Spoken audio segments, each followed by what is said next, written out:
우리가 잘 아는 내용이죠. 기브온 주민들과 여호수아와 화친을 맺는 그런 장면들입니다. 이제 이것 때문에 결국 이스라엘 백성들은 옆구리에 가시가 됩니다. 이것이 직접 동기는 아니지만 앞으로 사사기를 이제 우리가 들어가게 될 것인데, 거기에서 하나님은 이스라엘 모든 백성들을 진멸하라 이런 말씀을 하셨거든요. 그런데 진멸하지 않는 것으로 인해 가지고 하나님은 그들이 너희의 옆구리에 가시가 될 것이다 이렇게 말씀을 하셨어요. 오늘 보아도 그렇지요. 원래 하나님께서 이스라엘 백성들에게 명령을 하셨잖아요. 다 진멸하라. 그런데 그걸 하지 않음으로 인해 가지고 이스라엘 백성들에게 그들의 삶을 어렵게 하는 그런 계기가 될 것입니다. 왜 이런 일이 발생할까요? 우리 인생 삶을 이제 이 말씀을 통해서 적용을 이제 해봐야 할 필요가 있죠. 오늘 또 기브온 사람들이 어떤 소식을 듣습니까? 출애굽을 시키시고 또 다른 왕들을 다 격파하며 홍해를 건너게 하고 요단을 건너며 이 여리고성과 아이성을 다 무너뜨리는 이런 일을 보고 듣고 소문을 듣잖아요. 그러니까 이 기브온 사람들이 꾀를 쓴 거잖아요, 지금. 그러면서 우리는 멀리 왔어요. 온갖 꾀를 다 동원합니다. 근데 보세요. 당신들이 진멸하라고 하는 이 땅 사람이 아니에요. 그러면서 증거를 보여주잖아요. 여기에 깜빡 속는 것입니다. 그리고 화친 조약을 이제 맺고 한 사흘길 갔더니 그곳 사람들이에요, 이 사람들이. 그러니까 여리고성으로부터 서북쪽이라고 그랬나? 남서쪽으로 한 12km. 여리고에서 서쪽이면서 남쪽인 그쪽으로 12km. 그리고 예루살렘에서 북서쪽으로 위쪽으로 8km 정도 돼요. 여기가. 여기까지 지금 온 거지요. 사흘길. 그러니까 여리고에서 12km니까 한 30리 되잖아요. 30리. 하루에 10리씩 진구를 한 것 같아요. 그러면서 도륙을 이제 하고 넘어갔잖아요. 우리 다 봤잖아요. 여리고성도 다 도륙하고 그 중에서 라합만 살잖아요. 붉은 줄이 내려진 집만 삽니다. 피가 발라진 집만 산다고요. 예수 그리스도의 피가 발라진 사람만 살아요. 이 피가 발라졌다라고 하는 의미는 뭐예요? 나는 예수님을 믿습니다 이런 거잖아요. 나는 죄인이고 내 죄를 예수님께서 대신 갚아주셨습니다. 그거이 예수님의 죽음이에요. 죄의 삭선 사망인 것이잖아요. 내가 죽어야 할 그 죽음을 예수님께서 담당하셨단 말이에요. 그래서 내 죄가 속량된 거지요. 그것이 피란 말이에요. 여리고성에 드려진 그 붉은 줄이요. 그걸 의미를 하고 있죠, 지금. 그러니까 그것을 믿는 자, 나는 죄인이며 이 죄는 사망인데 내 죽음을 대신 주님이 갚아주셨습니다. 이것을 믿는 거예요. 이것을 믿고 이것을 믿음이라 보고 하나님은 그 믿음만을 취하여 너는 내 백성이다 라고 말씀을 하시죠. 결국 전부 진멸해야 되는 거잖아요. 진멸을 하라고 말씀을 하셨어요. 가나안에 들어가면은 너희들이 모든 것을 다 죽여야 된다. 그렇게 얘기했는데 안 죽이잖아요. 아간도 그러고. 그런 일들이 이제 벌어지면서 우리가 인간사를 깊이 들여봐야 됩니다. 오늘 또 다 진멸하라고 했는데 결국 기본 족속과 화천을 맺어가지고 그들을 진멸하지 못합니다. 그리고 이들이 하는 얘기가 우리는 당신들의 종이에요. 그런 얘기를 하는 거거든요. 실제적으로 그들이 종입니까? 아니잖아요. 근데 유장하여 얘기를 하는 거예요. 살고 싶은 거죠, 결론은. 그런데 결국은 종이 되고 맙니다. 하나님은 이스라엘 백성들에게 가나안 땅에 들어가서 전부 죽여라.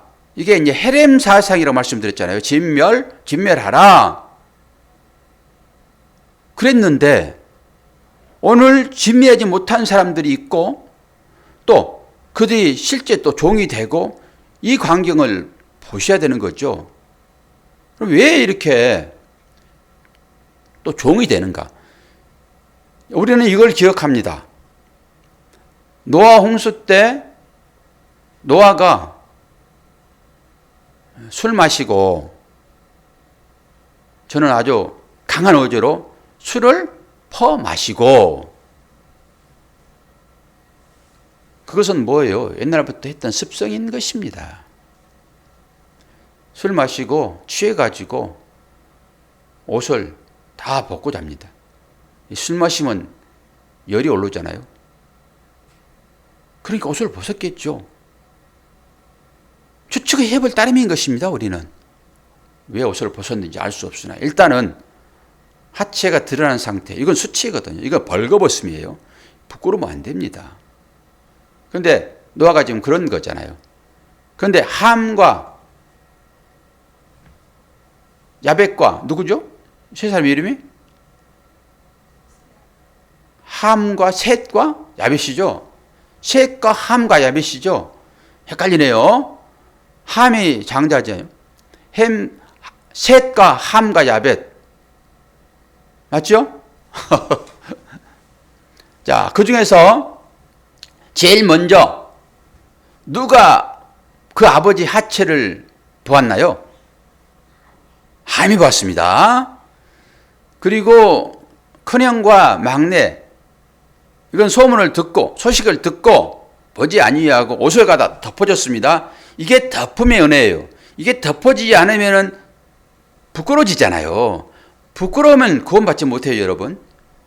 그래서 어린아이의 얘기를 분명히 제가 말씀을 드렸고 이런 상태가 되었더라라고 하는 거예요. 그리고 노아가 이제 술이 깨서 그 상황을 얘기를 들었겠지요.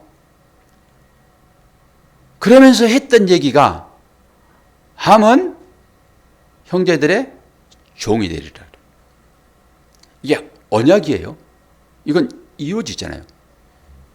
이 함이 가나안입니다. 가나안은 형제들의 종이 될 것이다 얘기를 해요. 이 함의 후손이 가나안이라니까요. 그럼 보세요. 지금 종이 등장을 하잖아요. 여기에. 이게 가나안 족속이잖아요. 지금요. 가나안 안에 기본 사람이니까 가나안은 형제들의 종이 될 것이다. 그런 것입니다. 그래서 이 일이 지금 있는 거예요.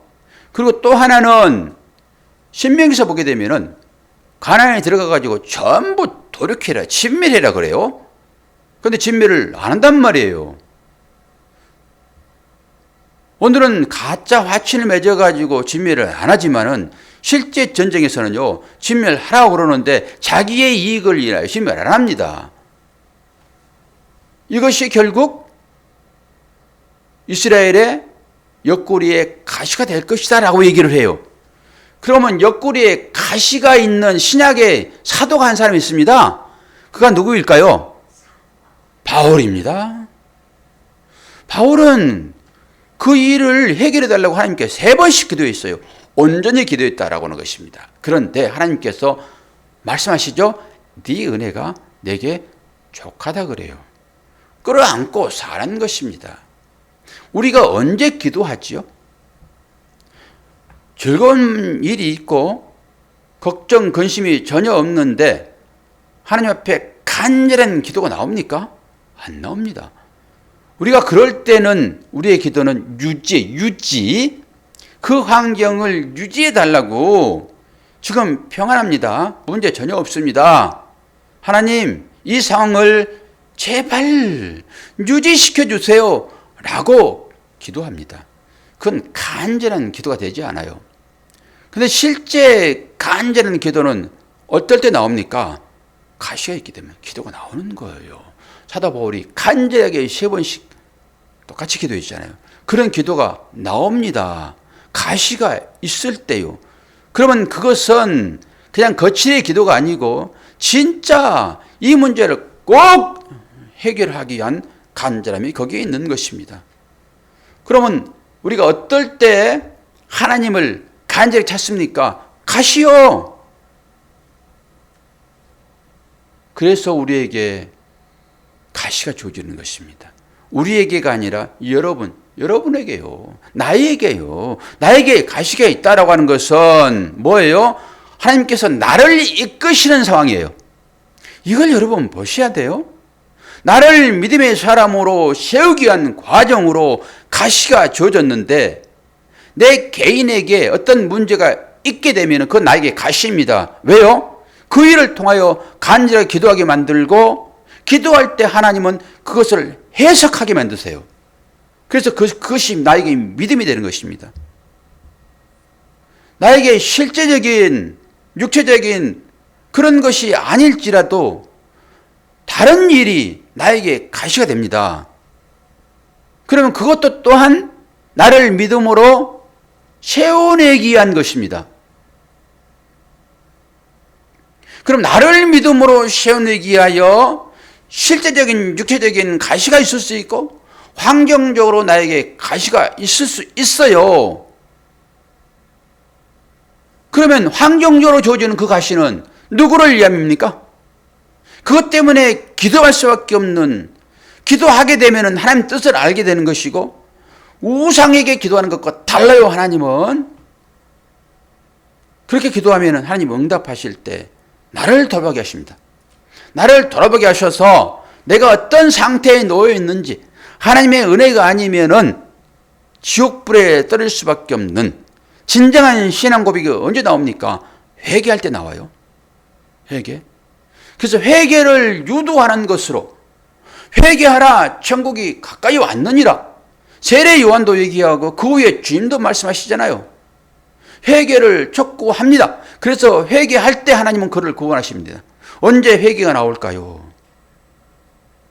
나를 구원하시고자 하시는 그 일로 그런 일들이 있다게 되면은 그 일은 애매하게 그가 고난받는 거예요.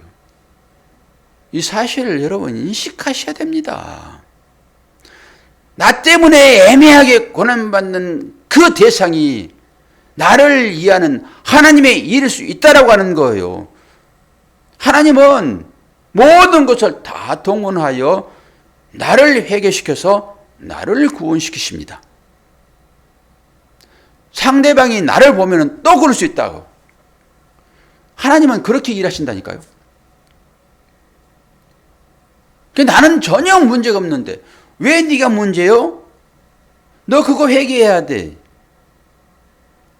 라고 접근하면 여러분의 인생의 문제는 해결되지 않습니다. 하나님은 얼마나 여러분을 사랑하시는지 그 언약을 이루기 위하여 끝까지 찾아가십니다. 제가 여러 말씀을 드렸습니다. 하나님께서는 언제는 다 진멸하라고 그러고 언제는 그가 너의 종이 될 것이다 라고 얘기를 하고, 창세기의 언약은 그 함은 가나안인데 가나안은 형들의 종이 될 것이다 라고 하는 말씀의 언약이 하나 있고요. 이건 언약이에요. 예언입니다. 이루어질 거란 말이에요. 또 하나는 너희는 전부 진멸해라. 그건 전부 진멸하고 나머지 없는 거예요. 그럼 이 두 말씀이 존재하잖아요. 그런데 오늘 보면은 상충되지요. 충돌이 생기잖아요. 아니 진멸 싹 했으면은 창세기 말씀이 어떻게 이루어집니까? 어떻게 가나안이 형제들의 종이 되냐고요. 이건 언약이에요. 그런데 이거가 지금 이루어지고 있잖아요. 지금 이 말씀 가운데서 속아서 화친을 맺었지만은 이 일이 창세기에 언약된 그 일로 이루어지고 있잖아요. 지금 왜 이렇게 하나님이 일하신가라고 하는 거예요. 하나님의 말씀은 땅에 떨어지지 않습니다. 100% 이루어집니다. 근데 어디서 이루어질까요? 우리의 인생 가운데서 이루어진다니까요. 하나님의 약속받은 자녀들의 삶 가운데서 이루어지는 거예요, 이게. 그 측면을 여러분이 보셔야 돼요. 이 일이 우리 인생의 일이잖아요, 지금. 구약의 이 일이 하나님 주신 말씀이니까. 그리고 여러분의 삶을 보시라고요. 우리의 실수 하나까지도 하나님은 그걸 통하여서 택하신 자녀가 믿음으로 나올 수 있도록 하나님이 이끄신단 말이에요. 그래서 우연은 한 개도 없는 거예요. 우리의 실수까지도 선용하여 믿음으로 우리를 이렇게 세우시는 하나님, 그 일이 로마서 말씀이에요. 8장의 말씀. 합력하여 선을 이루신다라고 하는 것은 우상에게 엎드려 절하면서 우리 인생의 복락만을 구하는 그런 무지몽매한 우리들을 언약으로 살려내시기 위하여 그 일들이 주어지고 있는 거예요. 그것까지도 하나님은 믿음으로 우리를 세우시는 것으로 일들을 이루십니다. 보면 모순이잖아요. 제가 말씀을 다 찾았는데 하나도 읽어지지 않아요. 그러나 이 말씀 가운데 다 들어있는 거예요. 그리고 이 말씀을 통하여서 여러분의 인생을 살피셔야 되는 거예요. 나쁜 일은 사탄이 주는 것이 아니라 그 일까지도 하나님은 나를 믿음으로 세워내기 위하여.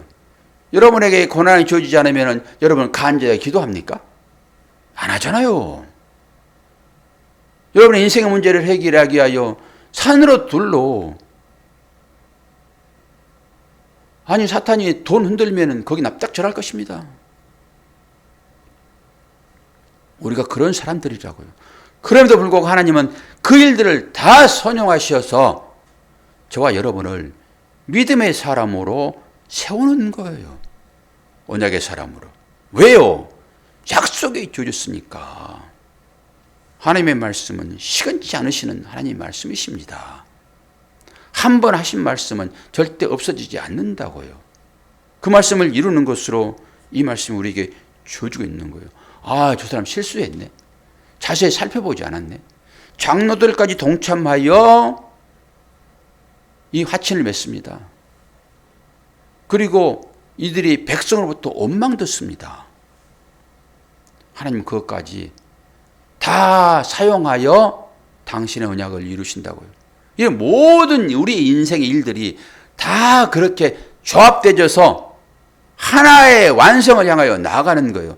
버릴 게 없습니다. 기도와 감사로 받으면은 버릴 게 없다고 말씀하시잖아요. 이게 우리의 삶을 얘기하는 거예요. 그 일이 결국 우리의 믿음이 될 것입니다. 지금은 여러분이 알 수 없습니다. 그냥 고통스러우니까 하나님 앞에 하소연하듯 기도할 수밖에 없지만은 결국 그 일을 통하여서 하나님께서 저와 여러분을 믿음의 사람으로 우뚝 세우실 것입니다. 지금은 싸우셔야 되는 거예요. 왜? 아프니까. 사도 바울도 이거 해결해 달라고 얼마나 때를 쓰며 기도했겠냐고요. 하나님의 음성이 들려질 때 그 일들이 물러가는 것입니다. 어떻게 물러갑니까? 실체는 남아있으나 그것이 나에게 오히려 믿음을 세워내는 도구로서 사용되어지는 거예요. 사도 바울이 그거 아니었으면 오만 방자할 수 있죠. 막 기적들이 일어나고 수천 명씩 떼지어 몰려오고 그러는데 그 말이 안 방법이 있습니까? 그래서 그 가시를 준 거라고요. 그 믿음이 들어와 버린 거예요. 그러니까 다시는 그거 가지고 기도하지 않아 버립니다. 그 경지에 이를 때까지 여러분은 3번 기도하셔야 돼요. 3번. 네 은혜가 너에게 족하다고 할 때까지 여러분 기도하셔야 됩니다. 그러면 해결되어지는 거예요. 문제가 실제로 해결되지도 하고 남아있으나 나에게 그 문제가 전혀 문제가 아닌 것으로 여러분의 마음을 바꾸시기도 하고 하나님이 이렇게 하신다니까요. 종 되리라 라기도 하고 실수를 통해 가지고 종 만들기도 하고 하나님은 그러세요. 모든 일들을 하나님께 맡기시면서 일단은 우리가 해야 할 일은 어떤 거라고요? 간절히 기도하는 거예요. 사모 간절히 기도하세요. 간절히 기도하지 아니고 내 머리로 깨만 쓰면 안 돼요. 깼으니까 이스라엘의 종이 돼서 물기 있고 나무 패는 자가 되었지만은 또 이들은 제단에 재물 태우는 그 나무 패는 자예요. 재물을 씻는 그 물 채우는 그런 자예요. 하나님은 그렇게 쓰세요. 여러분 하나님의 일 하시고 싶다면서요. 종 되세요. 하나님은 그렇게 쓰실 것입니다. 이 역설의 믿음을 오늘도 잘 간직하시고 열심히 기도하세요. 오래 기도하여 다한 기도라고 하지 않습니다. 간절함이 있느냐라고 하는 거예요. 간절함이.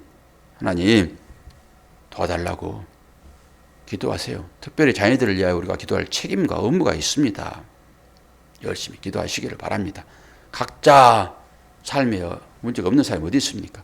오늘 또 그 하나님 앞에 간절히 기도하게 되면은 어느 때인가는 여러분이 진짜로 믿음의 고백을 할 날이 있을 것입니다. 여러분을 축복합니다. 기도하겠습니다. 좋으신 아버지 하나님, 아버지의 사랑과 은혜를 감사합니다. 오늘 또 잘 살펴보지 못하고 하나님께 묻지 아니하고 떨렁 화친 죄악을 맺음으로 인해 가지고 하나님의 명령을 온전히 지키지 못한 자인 것처럼 되었으나 말씀을 깊이 묵상해 보면은 다 하나님의 뜻 가운데 있음을 우리가 잘 압니다. 이 사건이 우리의 인생인데 이 사건만 보고 해석하지 말게 도와주시고 이 사건을 통하여서 나의 인생을 돌아보고 적용하여 믿음으로 나올 수 있도록 도와주옵소서. 기도하기를 원합니다. 어떤 때 간절한 기도가 나올까요? 옆구리에 가시 같은 그 일들이 나를 기도하는 어머니로, 기도하는 아버지로 인도하지 않을 것입니까? 아버지, 오늘 또 그 은혜 경험하는 복된 새벽 시간 되도록 도와주옵소서. 예수 그리스도의 이름으로 기도하옵나이다. 아멘.